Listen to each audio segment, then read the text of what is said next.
The phone rang at 11:47 p.m., pulling me from a restless half-sleep. My wife had been at the pharmaceutical conference in Chicago for 3 days, and the house felt empty without her. I fumbled for my phone, squinting at the bright screen. Unknown number. Hello. Good evening. Is this Mr. Richardson? The voice was professional, measured, with an undercurrent of something I couldn't quite place. Yes, speaking. Mr. Richardson, this is David Torres, head of security at the Grand Meridian Hotel. I'm calling regarding your wife, Sarah Richardson, who's registered in room 1847. My heart lurched. Is she okay? Did something happen? Your wife is fine, sir. However, we have a security matter that requires clarification. He paused, and in that silence, my mind raced through a dozen scenarios. Our keycard logs show that room 1847 was accessed this evening at 9:32 p.m. by a second keycard, one issued under a different name. A male guest. Can you confirm whether you authorized additional access to your wife's room? The words hit me like a physical blow. I sat up, suddenly wide awake, my pulse hammering in my ears. What? No. I didn't authorize anything. Who was it? The card was issued to a Mr. James Hartley, room 2103. According to our records, he checked in 2 days ago. Our night manager issued your wife a second keycard yesterday afternoon at her request, which she stated was for a colleague who would be joining her for work purposes. My mouth went dry. Sarah had been distant lately, working late hours, taking calls in another room. I'd attributed it to stress from her new position at the research firm. But this... Mr. Richardson? Are you still there? Yes. I'm here. My voice sounded hollow, disconnected. What exactly are you telling me? Sir, I want to be clear, we're not making any accusations. However, given the late hour and our duty to our guests' security and, frankly, to their spouses, we felt obligated to contact you. Some guests use conferences as opportunities for extramarital encounters. We've seen it before. Our policy is to notify registered partners when irregular access patterns are detected. I stood up, pacing now, my free hand clenching and unclenching. Where is she now? Ms. Richardson returned to her room at 10:15 p.m. She's inside. The male guest, Mr. Hartley, left the room at 10:03 p.m. and returned to his own room. 13 minutes. They'd been alone in her room for over 30 minutes, and she'd stayed longer after he left. I need you to do something, I said, my voice steadier than I felt. Don't tell her about this call. Can you do that? A pause. That's unusual, sir, but yes. May I ask why? Because I'm coming there. Tonight. I need to see this for myself. After hanging up, I sat in the darkness of our bedroom, staring at the framed photo on Sarah's nightstand, us on our honeymoon in Maui, her head on my shoulder, both of us sun-drunk and happy. That was 6 years ago. Where had we lost our way? I grabbed my laptop and booked the next flight to Chicago, a 6:45 a.m. departure, the first available. Then I threw clothes into a bag, moving on autopilot, my mind a hurricane of emotions. Anger, betrayal, disbelief, and underneath it all, a desperate hope that there was some explanation, some reasonable answer that would make all of this make sense. But what explanation could there be? A male colleague in her hotel room at 9:30 at night? She'd never mentioned anyone named James Hartley. I scrolled through her recent texts on our shared family plan account, nothing unusual, mostly messages about her presentations and dinner plans with conference attendees she'd named, Rebecca, Susan, David from the Boston office. No James. I tried to sleep but couldn't. At 4:30 a.m., I gave up, showered, and headed to the airport. The entire flight, I rehearsed what I'd say, how I'd confront her. Would she deny it? Break down? Confess everything? By the time I landed in Chicago at 9:15 a.m., I'd consumed enough coffee to fuel a small army and worked myself into a state of controlled fury. I took a cab straight to the Grand Meridian, a towering glass structure in the heart of downtown. The morning was grey and cold, matching my mood perfectly. The Grand Meridian's lobby was exactly what I'd expected. Polished marble floors, crystal chandeliers, and the hushed atmosphere of expensive discretion. Business travelers moved purposefully through the space, pulling wheeled suitcases, checking phones, living their normal lives while mine was potentially falling apart. I approached the front desk where a young woman with a practiced smile greeted me. "Welcome to the Grand Meridian. How may I help you?" "I need to speak with David Torres, your head of security. He called me last night." Her smile faltered slightly. "Of course. Let me page him for you. Your name, sir?" "Nathan Richardson." Recognition flickered in her eyes. Torres had probably briefed the staff. She picked up a phone, spoke quietly, then nodded to me. "He'll be right down. Please, have a seat." I was too wired to sit. I stood by the windows, watching taxis pull up, disgorge passengers, and disappear back into the Chicago traffic. 5 minutes later, a man in a dark suit approached, late 40s, graying at the temples, with the alert posture of someone trained to notice things. "Mr. Richardson? David Torres." His handshake was firm. "I appreciate you coming in person. Would you like to speak in my office?" "I want to go to her room." He hesitated. "Sir, I understand you're upset, but I'd advise." "Is she there now?" Torres pulled out a tablet, tapped a few times. "According to our logs, she left the room at 8:15 this morning. There's a conference session at 9 o'clock. Then I want to see the room. I'm still on the reservation, aren't I?"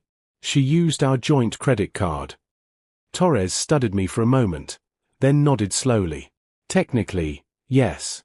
But Mr. Richardson, I've seen situations like this before. Sometimes it's better to have a conversation first, in a neutral space, rather than—" "I need to see it," I interrupted. "Please."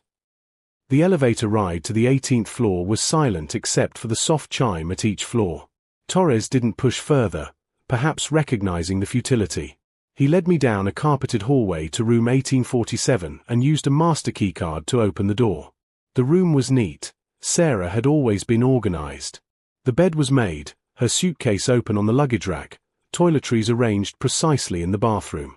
Everything looked absolutely ordinary, which somehow made it worse. What had I expected? Rose petals? Champagne bottles? I moved through the space slowly, Torres watching from the doorway.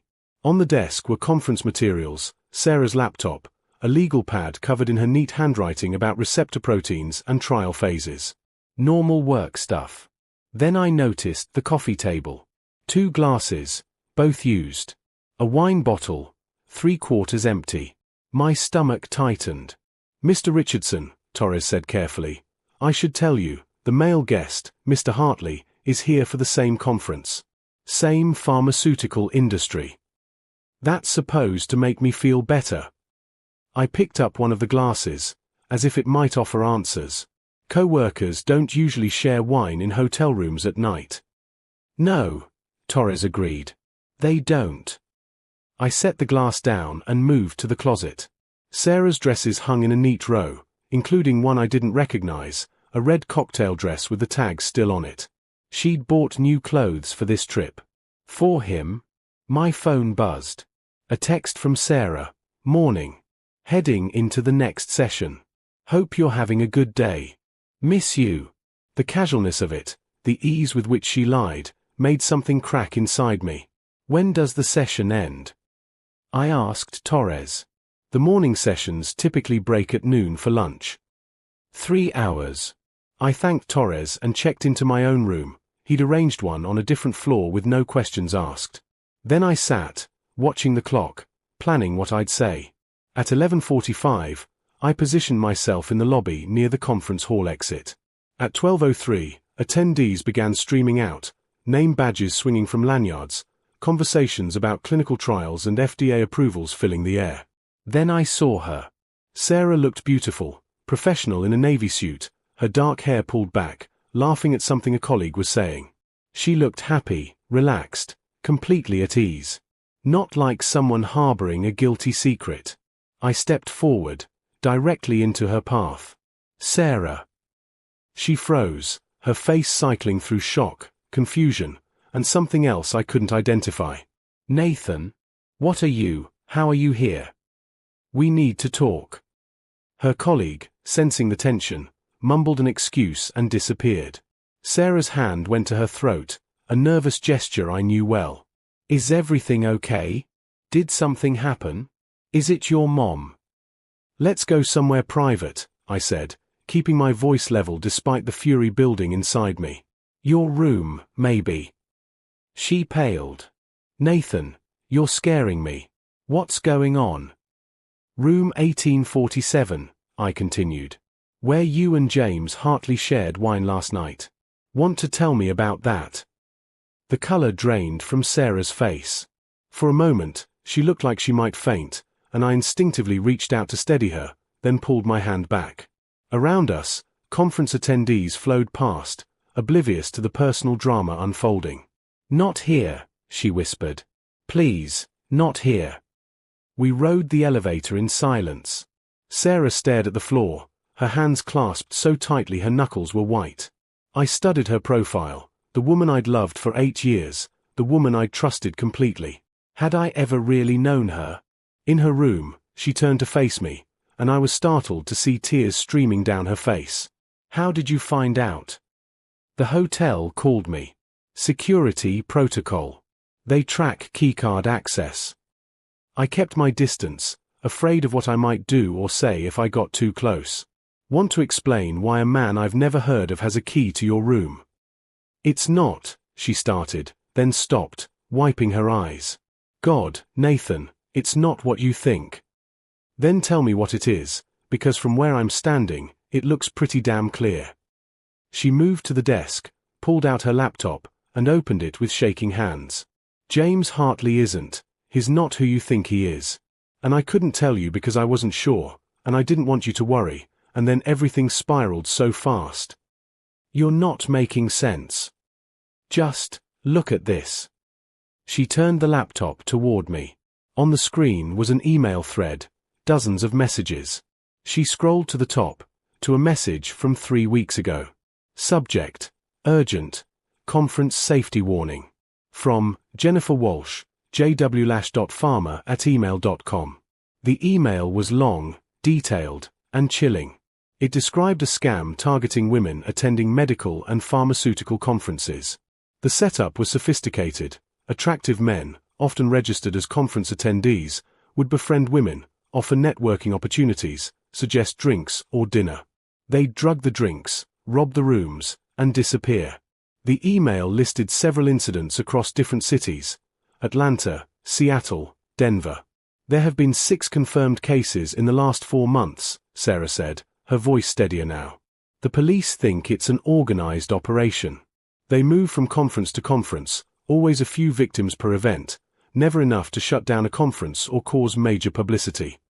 I looked up from the screen, my anger mixing with confusion. What does this have to do with James Hartley? The second day I was here, a man approached me at the coffee station. Friendly, professional, said he was with Davidson Pharmaceuticals. That's a real company. We talked about the morning sessions, exchanged business cards. He suggested we grab dinner to discuss a potential collaboration.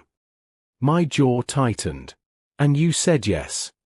"No," she said firmly. I thanked him and said I had plans. But then... She pulled up another email, this one from 2 days ago. "I got this. Subject: Conference Safety Warning, Urgent Update. The suspect may be at your Chicago conference.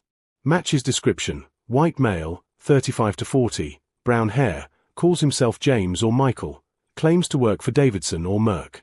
Uses charm and professional networking as approach. Do not engage. Contact security immediately." I felt the foundation of my assumptions beginning to crack. This man who approached you.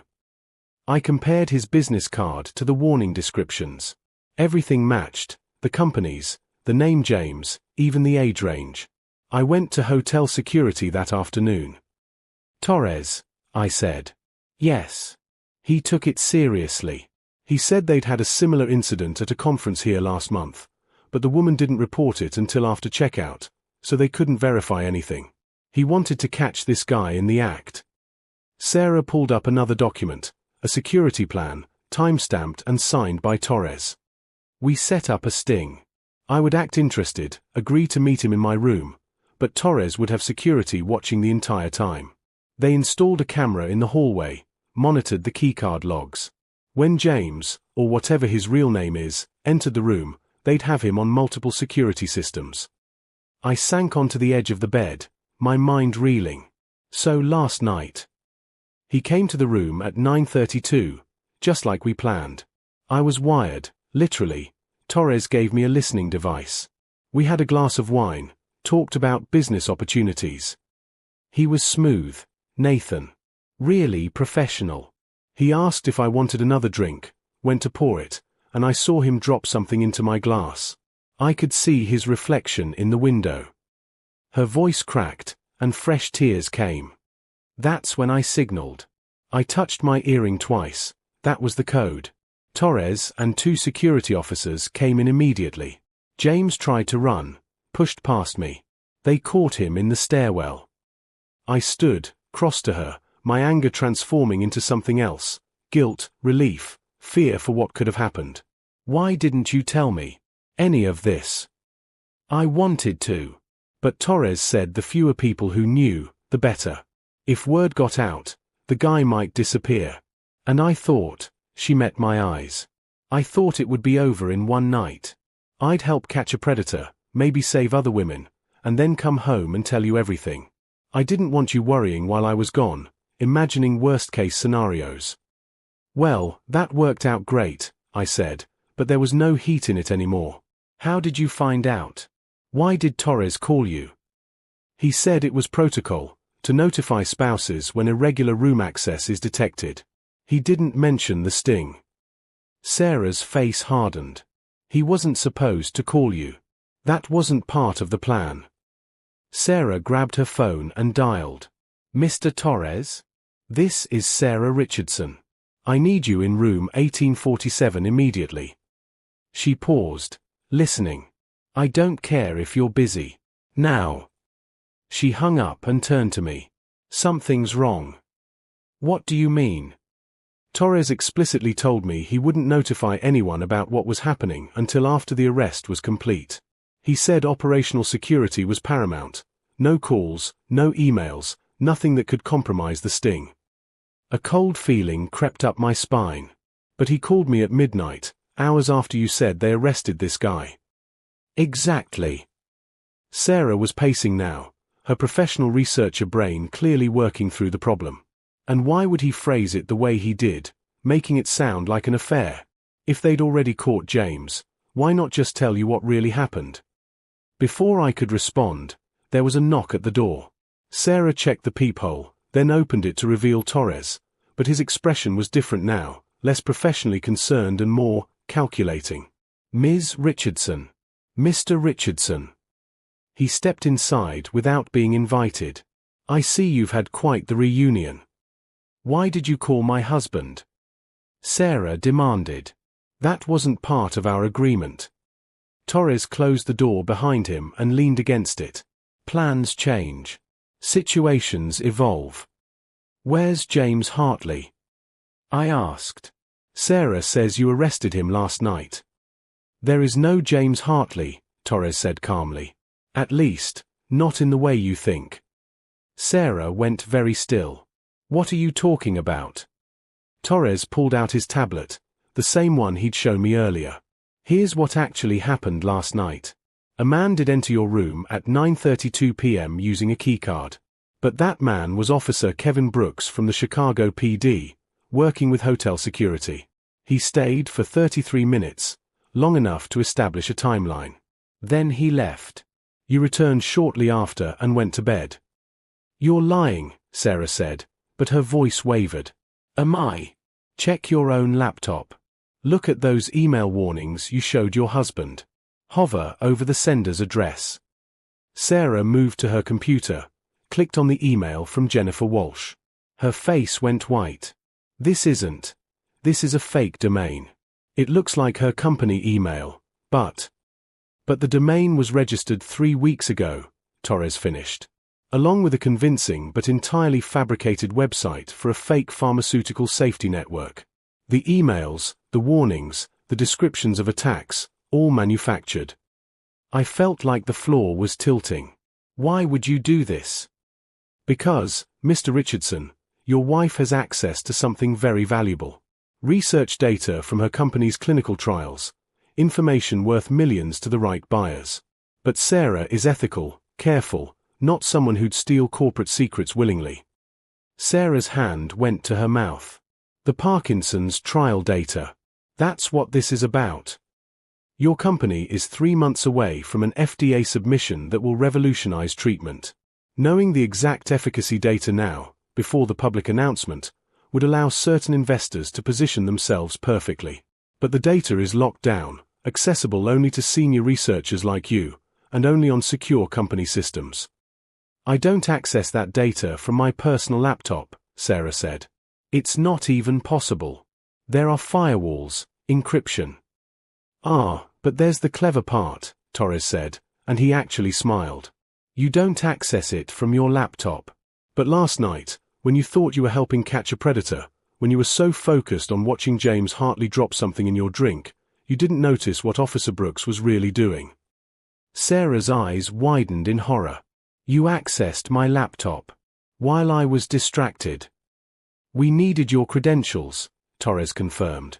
Your fingerprint for the biometric scanner, your facial recognition, your typed passwords when you nervously pulled up those emails to show Brooks the warnings. Every keystroke logged. Every security protocol now compromised. You son of a, I started forward, but Torres raised his hand. In it was a small device, something between a phone and a remote control. I wouldn't, he said. Right now, hotel security, the Real security, thinks I'm investigating a potential theft. In about 30 minutes, they'll discover that someone accessed the hotel's financial systems from this room's IP address. They'll find stolen credit card data on Ms. Richardson's laptop, which I'll helpfully have planted there. She'll be arrested, and in the chaos of defending herself against felony charges, no one will notice the real theft, the pharmaceutical data, until it's far too late. Sarah's voice was barely a whisper. You're framing me. Insurance policy, Torres said. If either of you tries to report what really happened, you'll be immediately arrested. Your word against the hotel's head of security, against digital evidence, against everything. Even if you eventually clear your name, the damage to your career, your reputation, it would be catastrophic. What do you want? I asked. Right now? Nothing. I have what I came for. The data has already been uploaded to our buyers. I'm just here to ensure you understand the situation. Go home, Ms. Richardson. Finish your conference. Resume your normal life. And never, ever speak of this to anyone. He reached for the door handle, then paused. Oh, and the real irony? There actually have been attacks at conferences. The emails weren't entirely fabricated. We just weaponized the fear. Made you think you were the hero catching the bad guy, when really, you were the mark all along. The door closed behind him with a soft click. For 30 seconds, neither of us moved. Then Sarah lunged for her laptop, fingers flying across the keyboard. What are you doing? I asked. Checking the damage. If he accessed my company credentials last night, there should be login attempts, data transfers. She stopped, her face illuminated by the screen's glow. Oh God. Nathan, he wasn't lying. Someone accessed the trial database at 9:47 p.m. last night. They downloaded 83 gigabytes of data. Can you trace it? It shows as coming from my credentials, from an IP address in the hotel's business center.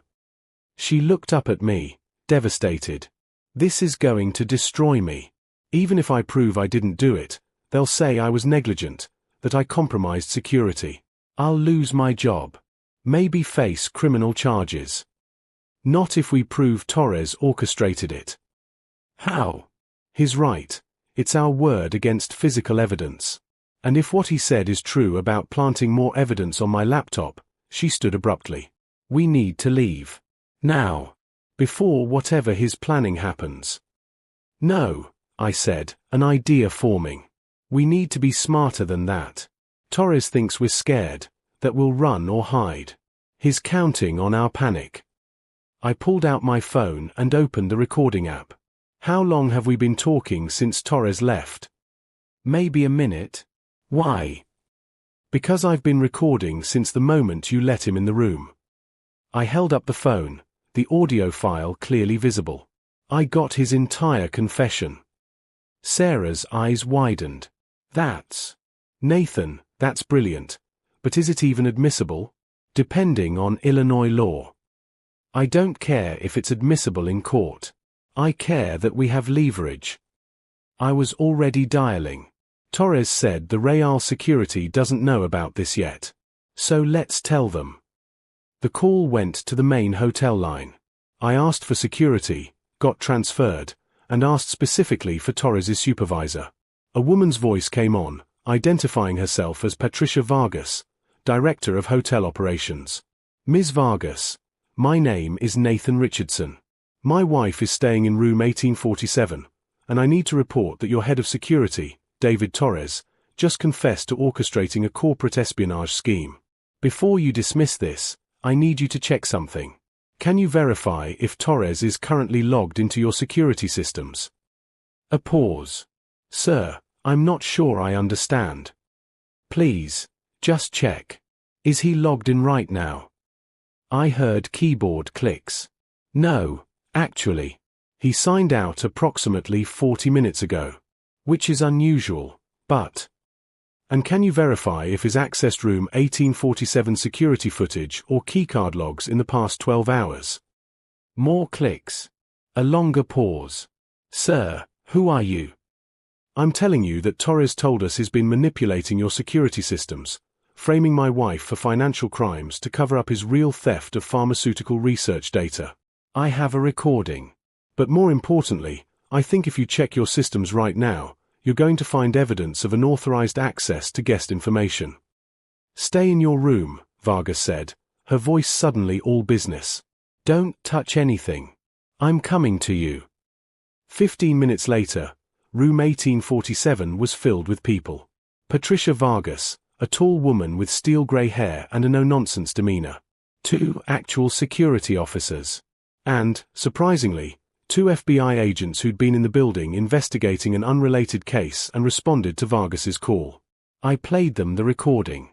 Watched their faces as Torres's confession filled the room. Sarah pulled up the evidence of the database breach on her laptop, walking them through the timeline.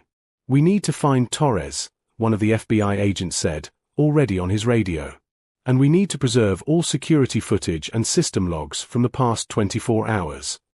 But Torres was gone. His apartment was empty, his car missing from the hotel's employee garage. The man who'd called himself David Torres had vanished, along with Sarah's stolen research data. What they did find was a sophisticated operation.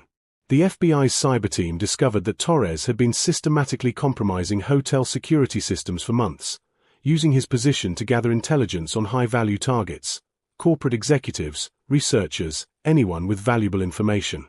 Sarah wasn't his first victim, just his most recent. They also found the planted evidence on Sarah's laptop, exactly as Torres had promised, financial malware designed to make her look like a cybercriminal. Without the recording, without our immediate report, Sarah would have been arrested within the hour. The real David Torres, it turned out, had been killed in a car accident 6 months earlier. The man who'd taken his identity was someone the FBI had been tracking for years, a ghost who specialized in infiltrating security positions at high-end hotels and convention centers. 3 weeks later, back home, Sarah and I sat in our kitchen while her laptop downloaded security patches and her company's IT department performed their 15th audit of her systems. The pharmaceutical data had been recovered from a dark web marketplace before any transactions completed, thanks to the FBI's quick action. Sarah's job was secure, her reputation intact. The company had even given her a commendation for helping expose the breach. I should have told you, Sarah said quietly, about the original plan with the fake James Hartley. I thought I was protecting you, but I just gave Torres the perfect opening. And I should have trusted you, I countered. When Torres called, my first instinct was to assume the worst. I didn't even question his story. We both made mistakes. She reached across the table, took my hand. But we fixed them together. My phone buzzed. A news alert: FBI arrests corporate espionage ringleader. The photo showed a man in handcuffs, not Torres, but one of his associates, caught trying to sell data in Miami. They're closing in, I said, showing Sarah the screen. Good. She closed her laptop with a decisive click. You know what? I'm done with conferences for a while. I think I'd rather be home, where the only person accessing my room is you. Even if I drink the last of the wine. She laughed, the first real, unguarded laugh I'd heard from her since this whole nightmare began. Even then. Outside, the sun was setting, painting our kitchen in warm orange light. Somewhere, Torres was still out there, probably already planning his next scheme. But right now, in this moment, Sarah was safe. We were safe. And sometimes, that's all you can ask for. The recording sat backed up in 3 different cloud services, insurance against any future claims. The FBI had assured us it was over, but we'd learned to be cautious, to trust carefully, to verify everything. Hey, Sarah said, pulling me from my thoughts. Thank you. For coming to Chicago. For believing me when it mattered. Always, I said, and I meant it.